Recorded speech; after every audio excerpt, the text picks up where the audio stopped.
کیا ہے مسلمانوں، یہ سمجھتے ہو کہ یہودی آپ کا دوست بن جائے گا، یہ سمجھتے ہو کہ عیسائی آپ کا دوست بن جائے گا؟ دوست اسی وقت بنے گا جب آپ ان کے دین پر چلنے لگیں گے، جب آپ ان کی پیروی کرنے لگیں گے، جب آپ ان کے مطابق اپنی زندگی گزارنے لگیں گے، تب وہ آپ سے خوش ہو جائیں گے۔ اور مسلمانوں میں کتنی ایسی برائیاں آ گئی ہے، جیسے جنم دن منانا اور نئے سال کی مبارکبادی دینا، کتنی ایسی چیز آ گئے جو ہم اور آپ یہودی کی رسم و رواج کو اپنا لیے میرے بھائی۔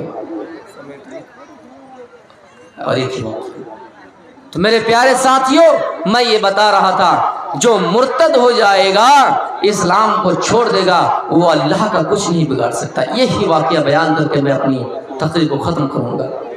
جو مرتد ہو جائے گا وہ اللہ کا کچھ نہیں بگاڑ پائے گا، برباد وہ خود ہوگا۔ دنیا میں اس کی ایک سزا اور بھی ہے۔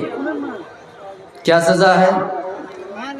ایک عیسائی تھا، اسلام لے آیا، اسلام قبول کیا، اللہ کے رسول صلی اللہ علیہ وسلم نے ان کو ایک کام دے دیا۔ وہ عیسائی رائٹر تھے، وہ عیسائی کاتب تھے، لکھنا جانتے تھے۔ آپ نے ان کو ایک کام دے دیا، کیا ہے فلا؟ وہ مسلمان ہو گیا تھا، آپ نے اس کو ایک کام دیا، آئے فلا جب میرے اوپر قرآن کی آیتیں نازل ہو، جب قرآن کی آیتیں نازل ہو، جبریل وحی لے کر آئے تو آپ اس کو لکھنے کا کام کرنا۔ آئے فلا جب میرے اوپر قرآن کی آیتیں نازل ہو تو تم لکھنے کا کام کرنا۔ وہ عیسائی جب مسلمان ہوا تو آپ نے اس کو یہ کام دے دیا، اور وہ کچھ دنوں تک لکھنے کا کام کیا، لکھتا رہا، لیکن پھر ایسا ہوا کہ وہ عیسائی دوبارہ عیسائی بن گیا، مرتد ہو گیا، اسلام کو چھوڑ دیا اور وہ مرتد ہو گیا۔ میرے بھائیوں، جب مرتد ہو گیا تو مرتد ہو کی بس نہیں کیا، بلکہ مرتد ہونے کے بعد یہ افواہ اڑا دی اور نبی کی شان میں گستاخی کی، اور کہنے لگے، اے لوگوں، اے مکے والوں، اے لوگوں سنو، یہ جو محمد ہے ان کو کچھ نہیں آتا ہے، میں نے ان کو جتنی باتیں لکھ کے دی اتنا ہی جانتا ہے، اس کے علاوہ کچھ نہیں جانتا ہے۔ نبی کی شان میں گستاخی انہوں نے کرنا شروع کر دیا۔ یہ محمد کو ہم اور آپ پڑھیے صلی اللہ علیہ وسلم کچھ نہیں جانتے، ہم نے ان کو جتنا لکھ کے دیا اتنا ہی جانتے ہیں۔ مسلمان ہوا، عیسائی تھا، مسلمان ہوا، نبی نے لکھنے کا کام دیا، کچھ دنوں تک لکھا بھی، لیکن پھر سے دوبارہ عیسائی بن گیا۔ عیسائی بننے کے بعد اتنا ہی بس نہیں کیا، نبی کی شان میں گستاخی کی، اور گستاخی کرنے کے بعد یہ اعلان کیا، محمد کو کچھ نہیں آتا، محمد کو اتنا ہی آتا جتنا میں نے لکھ کے دیا ہے، محمد کو کچھ نہیں آتا، اتنا ہی آتا ہے جتنا میں نے لکھ کے دیا ہے۔ میرے بھائی، کچھ دنوں کے بعد اس کا انتقال ہو جاتا ہے، اس کی موت ہو جاتی ہے، وہ انسان مر جاتا ہے، وہ عیسائی مر جاتا ہے۔ جب وہ مر گیا تو ان کو ان کی قوم نے ایک قبر میں دفن کر دیا، ان کی قوم نے ان کو ایک قبر میں دفن کر دیا۔ جب صبح ہوئی تو دیکھتا ہے کہ اس کی لاش باہر پڑی، جب صبح ہوئی تو دیکھتا ہے کہ اس کی لاش باہر پڑی ہوئی ہے۔ میرے بھائیوں، ان کی قوم نے سوچا ضرور یہ محمد اور ان کے ساتھی کا کام ہوگا، اس لیے کہ انہوں نے محمد کی شان میں گستاخی کی ہے، اس لیے محمد اور ان کے ساتھیوں نے بدلہ لیا ہے اور ان کو قبر سے نکال دیا ہے اور باہر رکھ دیا ہے، اور گہری قبر کھودی گئی اور اس کو اس قبر کے اندر رکھ دیا گیا۔ پھر اگلی صبح آ کر دیکھتا ہے تو کیا دیکھتا ہے؟ قبر نے اس کو پھر باہر نکال دیا ہے اور پھر اس کی لاش باہر پڑی ہوئی ہے۔ پھر کہا ان کے ساتھیوں کا یہ کام ہے، عیسائی لوگ آئے اور کہا یہ ضرور محمد اور ان کے ساتھیوں کا کام ہے، اس لیے کہ یہ نبی کی شان میں گستاخی کیا کرتے تھے، اس لیے ان کے ساتھی نے بدلہ لیا ہے، اور گہری قبر کھودی گئی، اتنی گہری کھودی گئی کہ اس کو کھود کر نکالنا ایک رات میں آسانی سے نہیں نکال سکتا ہے، اور گہری قبر کھود کے اس کو رکھ دیا گیا۔ پھر اگلی صبح دیکھتا ہے کہ اس کو پھر باہر رکھ دیا گیا ہے، قبر نے اس کو باہر نکال دیا ہے۔ تو میرے پیارے ساتھیوں، وہ لوگ سمجھ گئے نہیں، اتنی گہری قبر کھودنے کے بعد پھر بھی ان کی لاش باہر پڑی ہوئی ہے، اس کا مطلب یہ ہے کہ یہ محمد کا کام نہیں ہے، یہ ان کے ساتھی کا کام نہیں ہے۔ ضرور ان کو اللہ نے عذاب دیا ہے، ضرور ان کو ایشور نے عذاب دیا ہے، اس لیے کہ یہ نبی کی شان میں گستاخی کرتے تھے، اس لیے کہ یہ مرتد بھی ہو گئے، نبی کی شان میں گستاخی کرتے تھے، اور نبی کی شان میں جو گستاخی کرتے ہیں اس کا انجام اسی طرح ہوتا ہے۔ میرے پیارے ساتھیوں، تب پھر اس کو ایسے ہی یوں ہی زمین پہ پڑا رہ گیا، پڑا چھوڑ دیا، زمین میں اس کو چھوڑ دیا، یوں ہی زمین پہ اس کو چھوڑ دیا، اس کو دفن نہیں کیا، اس کو دوبارہ اور قبر میں نہیں رکھا۔ تو میرے پیارے ساتھیوں، جو مرتد ہو جائے گا اس کی سزا دنیا میں بھی یہی ہے، اور آخرت میں تو ہمیشہ ہمیشہ کے لیے جہنم میں رہیں گے۔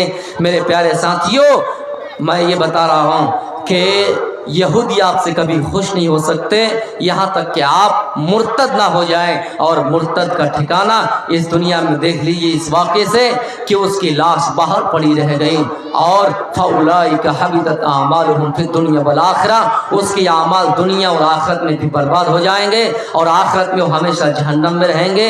عیسائی آپ سے کبھی خوش نہیں ہو سکتے، ہاں اگر آپ ان کے دین میں چلیں گے، ان کی پیروی کریں گے تو آپ سے وہ خوش ہو سکتے ہیں۔ میں اپنی تقریر کو یہیں سے ختم کرتا ہوں، میری طبیعت بہت ہی ناساز ہے، اس لیے جو انداز تھا میرا تقریر کا وہ نہیں ہو سکا۔ انشاءاللہ اگر کبھی پھر دوبارہ موقع ملے، حیات باقی تو ملاقات باقی۔ وما علینا الا البلاغ المبین، وآخر دعوانا الحمد للہ رب العالمین۔ السلام علیکم ورحمۃ اللہ وبرکاتہ۔